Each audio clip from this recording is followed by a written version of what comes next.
जियो सिंध मोहाज के चेयरमैन रियाज अली चांडियो ने कहा है कि सिंध के समंदरी साहिली पट्टी और जजीरों पर किसी भी किस्म का कब्जा हरगिज कबूल नहीं किया जाएगा।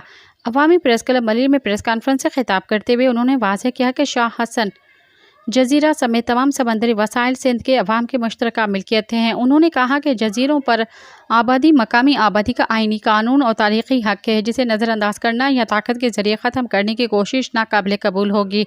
उनका कहना था कि समंदरी वसाइल से मुतल्लिक़ किसी भी मंसूबे या फैसले से कबल सिंध के अवाम को एहतमाद में लेना ज़रूरी है, बसूरत दीगर सख्त रद्द-ए-अमल सामने आ सकता है। रियाज अली चांडियो ने मज़ीद कहा कि सिंध का समंदर सिर्फ कुदरती हुस्न या सयाहत का ज़रिया नहीं बल्कि लाखों अफराद के रोज़गार, मईशत और शनाख्त से जुड़ा हुआ है। अगर वसाइल पर कब्ज़े या गैर कानूनी अलाटमेंट की कोशिश की गई तो जमहूरी और सियासी अंदाज में भरपूर मज़ाहमत की जाएगी। उन्होंने हुकूमत से मुतालबा किया कि साहिली इलाकों, जजीरों और समंदरी पट्टी से मुतल्लिक़ किसी भी पॉलिसी के ऐलान से कबल सूबाई खुदमुख्तियारी, मकामी आबादी के हकूक़ और माहौलियाती तहफ़्फ़ुज़ को यकीनी बनाया जाए। सब्सक्राइब कयो अवामी न्यूज़ HD के ऐं ताज़ा तरीन ख़बरुनि लाइ ॾिसंदा रहो अवामी न्यूज़ HD।